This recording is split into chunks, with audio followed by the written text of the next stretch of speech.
Shalom. Actually, I did not plan on making a video, but then I was listening to this brother. He's Israelite, and he was talking about the Portuguese Jews. And I found out, well, I've heard this a lot lately, but I've always heard about the Moors enslaving the Israelites, and then I came, by actually listening to the Moors, I found out that, through them that we're actually the same people in many aspects, actually the same bloodline. But then he put up this brother.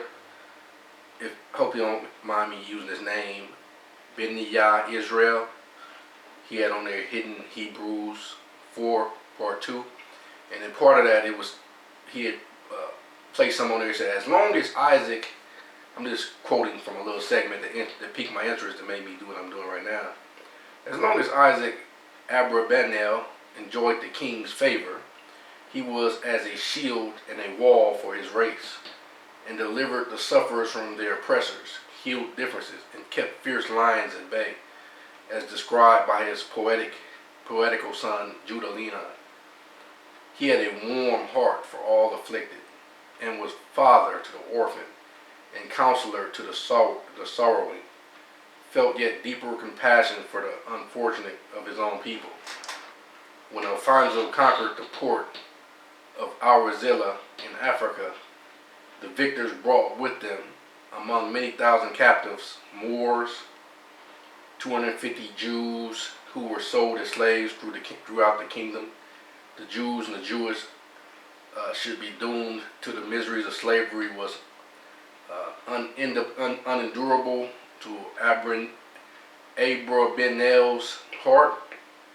At his summons, a committee of 12 representatives of the Lisbon community was formed and collected funds. Then, with a colleague, he traveled over the whole country and basically, I guess, redeemed them.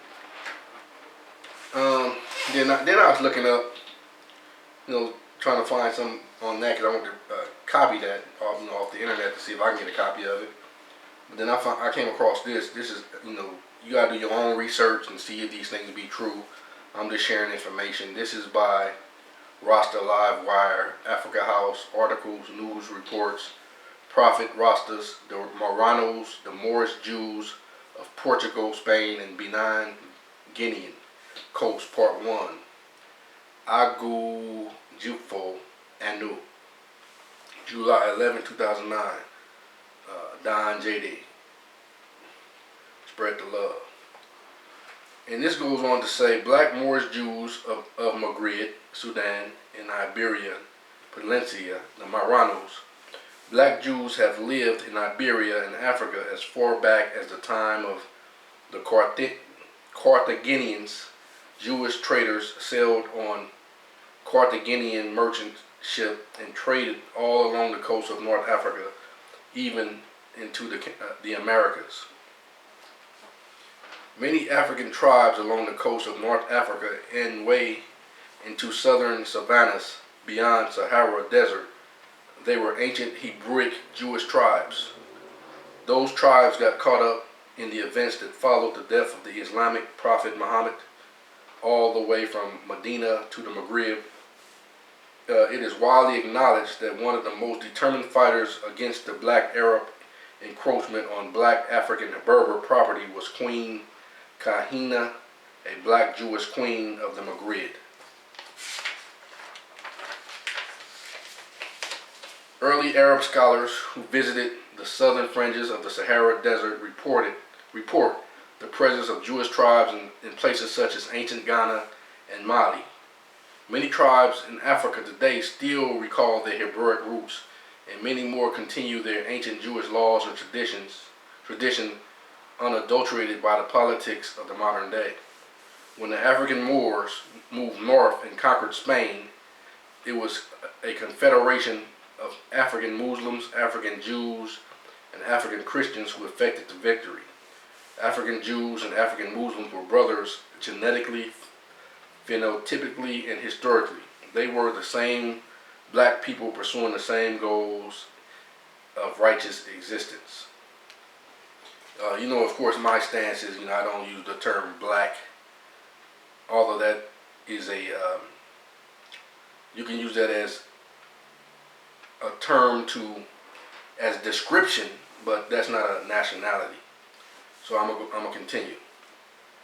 So the African Moorish Empire took root in Iberia and the rest of the southern Mediterranean coast. Black African Muslims and black African Jews with their black African Christians as such ruled Europe for the next 700 years. The unholy Roman Catholic Church. That was when the Pope of Rome, who was the chief of the rebellious Pale European tribe, who fell outside civilian civilization, began his open war against the armies of Yah, Allah, the Elo of the Africans. Well, that's how I did see it like that though. He said Yah, Allah, the Elo of the Africans. From that point, I did see it like that.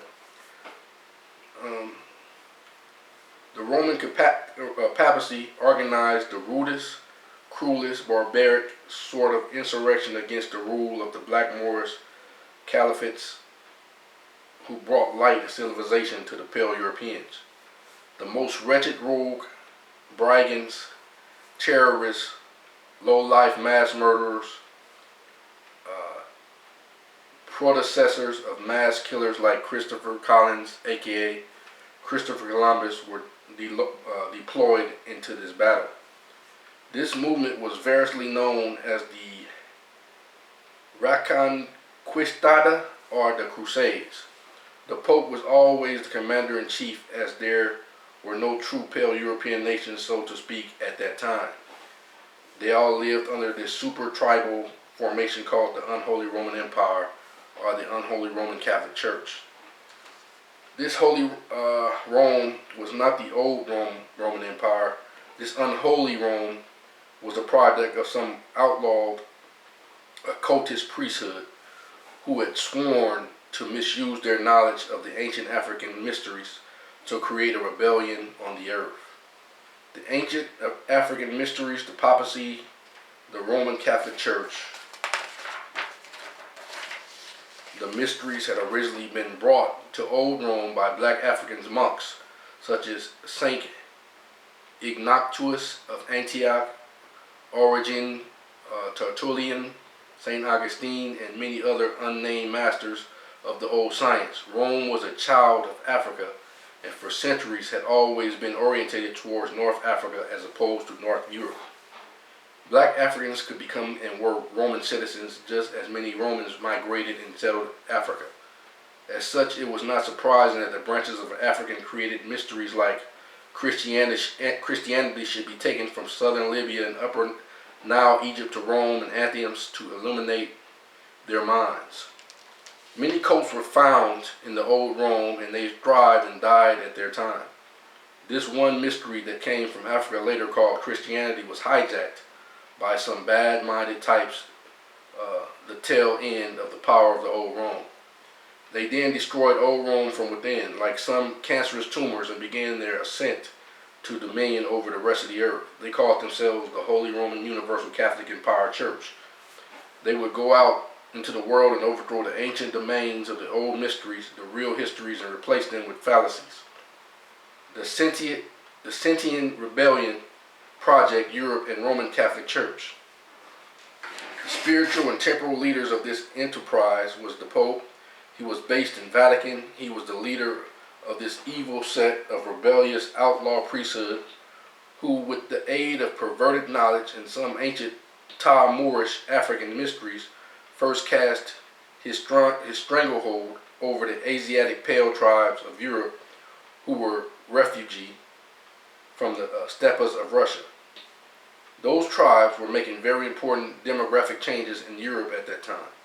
The papacy has, through conquest and programming, through rape, murder, and sundry acts, completely corrupted the new Pale tribes of Europe. He was now ready to unleash his minions against the true priestly order, turn the world upside down. Turn the world upside down. That might mean, it might mean to say upside down, but it said upside down. mock Yasas, Muhammad, and Mary, and kick Amon Ross out of his kingdom. Amon Ra out of his kingdom. That was when he had launched the Crusades. The Reconquistadors, the Pope, the modern day descendants of Set the rebel who sought to kill Osiris the king, Set the Red who would fight against Osiris the perfect black. In launching the Crusades, the papacy advised his pale European minions to loot and destroy the Moorish Jewish cities of Jerusalem, Cairo, Marrakesh, Toledo, Axum, and Benin, which he called Guinea. He gave them the sacrament of indulgences, which was a carte blanche, cheque to commit evil in the name of the Pope. They set out this properly mandated and authorized by their mystic rebel father to bring a kind of evil and perfectly which years of civilized programming had removed from the minds of the earth generations. The pale Europeans came out of the Dark Ages and dominations of the Pope to spread the Dark Ages and papal domination upon the world. Reconquistad. This was the movement of pale European tribes under the direction of the Pope of Rome to conquer the land of the blacks from which they were expelled in the very distant ancient past for some sin of jealousy, theft, and murder. At that time of his rise, he was set to prove the value of his doctrine of rapine and pillage, so he deliberately instructed his reconquistadors to use the shock and awe tactic of rape and needless destruction. Perfidy and treachery, ignominy, lies, ignobility were the choice weapons of the Pope and his army. They worked for him too, because soon his army was destroying and looting, burning, and stealing, killing, and sacrificing as many as they wanted. The noble Moors were caught off balance by this new concept of ignominy and perfidy in wars or in love. They were higher moral beings. They paid for this with their kingdom and civilization, which was stolen by the Pope of Rome and his hordes of pale crusaders and conquistadors. Spain was lost, then Portugal, then Sicily, Corsica, then Jerusalem, Cairo, then Cape Verde, then Lagos, which belonged to Benin Guinea. All in quick succession. Black domains now minions of the Pope.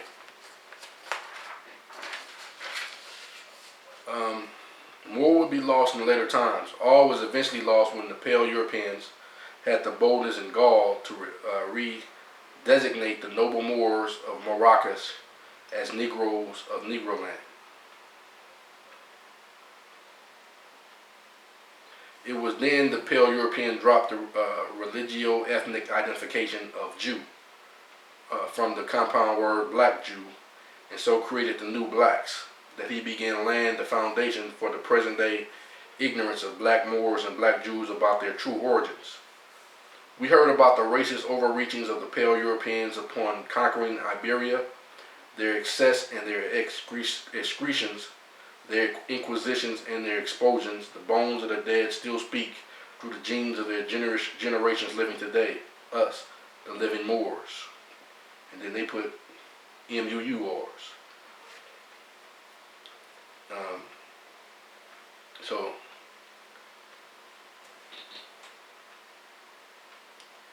what happened to the black Jews of Spain, the Marranos? What happened to the Marranos, the black Moorish Jews of Spain? And here he put the black Moorish Jews of Spain, the Moorish. So he interchanges.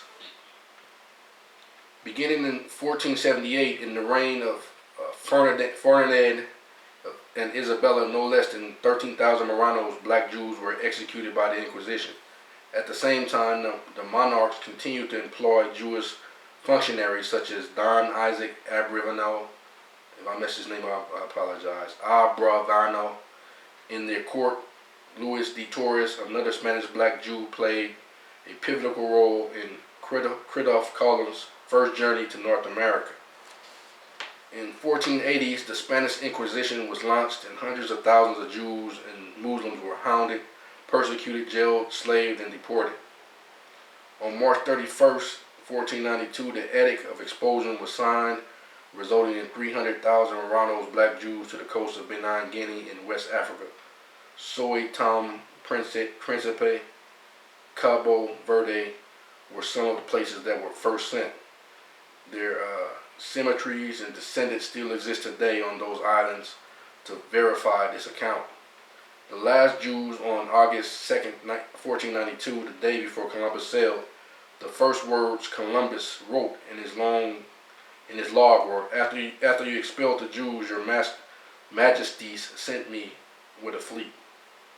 That was also traditionally a day of mourning, 9th of Av, for the destruction of the first and second temples. They were shipped to islands of Jamaica, Hispaniola, others sent to Sao Tome, Cabo Verde, and Mauritius. Many of them escaped the Spanish jurisdiction and began independent communes in the hinterlands or the mountains. The Spanish word Marrones is a play on their Spanish ethnic designation, the Marranos, rather than the Cimarron root, the conventionally accepted root.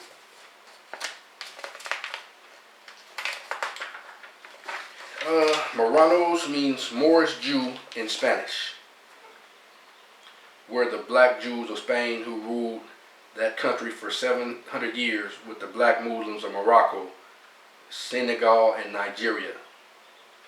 In 694, the 17th Council of Toledo made all Spanish Jews slaves.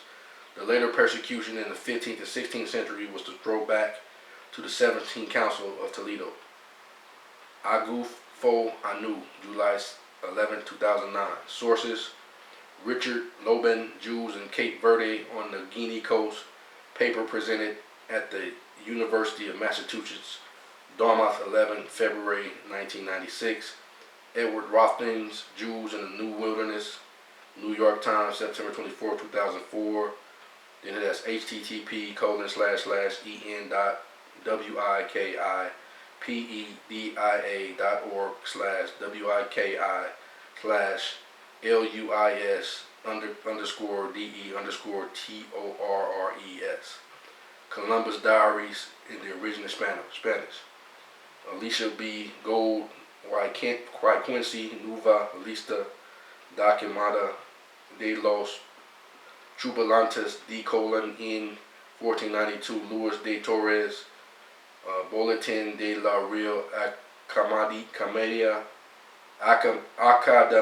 Academia de la Historia 1927, page 541 through 552, and Wallace Bulge, Egyptian Book of the Dead. And it has http://www.nedvent.org/CATHEN/02084A.HTM. And it has related posts: Moorish Black Kings of Europe, Henry II, 972-1024, before Columbus, Black Explorers of the New World by They Came Before the Moors of Spain, Iron Lion, The Modern Copt of Egypt, okay, CAFAKUDZODZREKE, How IVRI Became Hebrew. So I thought that was pretty interesting. So,